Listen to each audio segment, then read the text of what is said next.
Okay, so here we've got the pistons laid out, and we're going to have a look at the bearings on these. So these are 81mm pistons. I'm not really sure about the length of the conrod or the diameter of the wrist pin, but they should be similar to the 1.8T pistons, so they should be interchangeable with those. They look the same, they look like Marley pistons, but I could be wrong, they could be different. Okay, so this is piston number one's journal, and if you have a look at that, you can see there's a bit of scoring on it, and you'll see in the corner over there there's some other discoloration. And if you look at number two, you'll see that there's no discoloration on this. So this was on the top and this was at the bottom, so they ran in a set like that. So it doesn't look like the marks carry over from the top to the bottom, which is quite odd. You can see, so the right hand side is slightly more deformed than the left, which is a strange anomaly, so we'll have to have a look at that. These are original Audi bearings, and they look as if they are standard size, so I'm just gonna have to double check and make sure that that is the case, then I'll know what to order for my car. If you look at the back of these, you'll see that the one on the right hand side ran a bit more hotter than the left hand side one, or that's what I can see from looking at this, but it could be that it's not true. So it's interesting to see these very different characteristics compared to what I'm used to.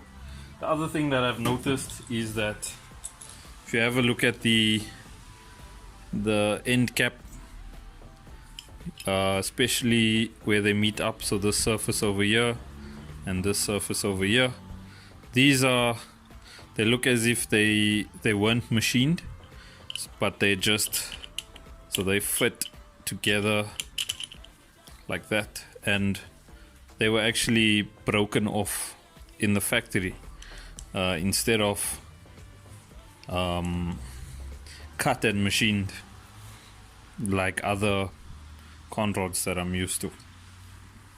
But this makes for a perfect fit, so that they match up 100%, well 99.99%,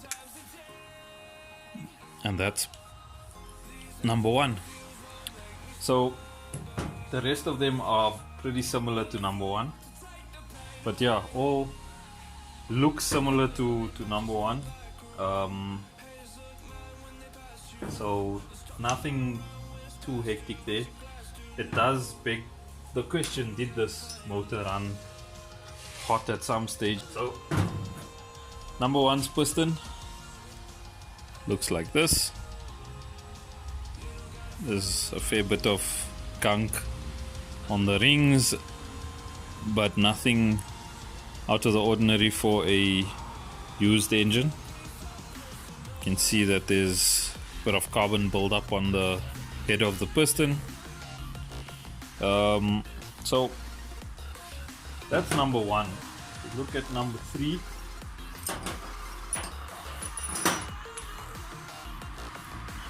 you see that there's a bit of rust over there, and if you look at the ring, the oil ring over here, you'll see that there's a fair bit of whatever deposit that is over there, as well as on the side over here. So I'm not sure what that is, but the rings hardly move in their ringlands, so that's quite odd. Okay, let's look at number 6.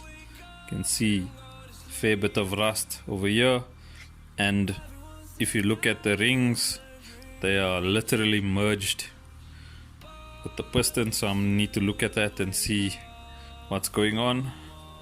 Probably gonna soak these in degreaser just to get them loose, and then we'll further investigate what's going on there.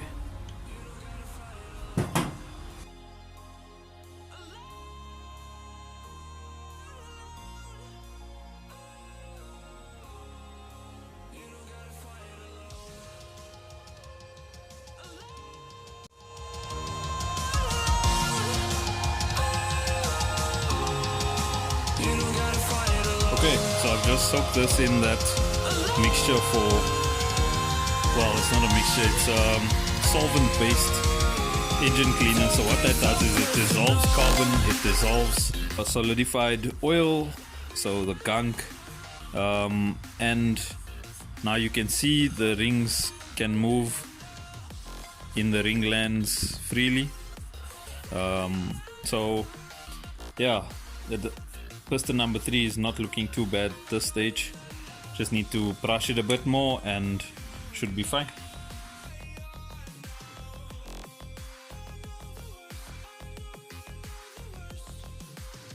Now it's time to move on to piston number 6.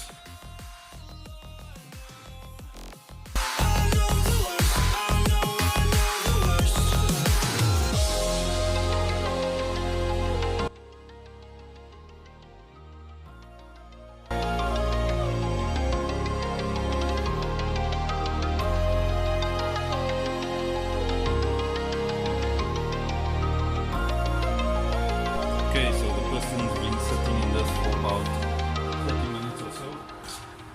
Just going to pull it out and see what it looks like.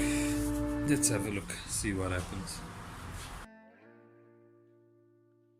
Wow. The head of the piston is a lot cleaner. It still looks like those rings are jammed in. So I'm gonna have to have a look at another way of getting them out. But overall, the rest of the build-up is gone. So it looks like it washed away with the cleaner.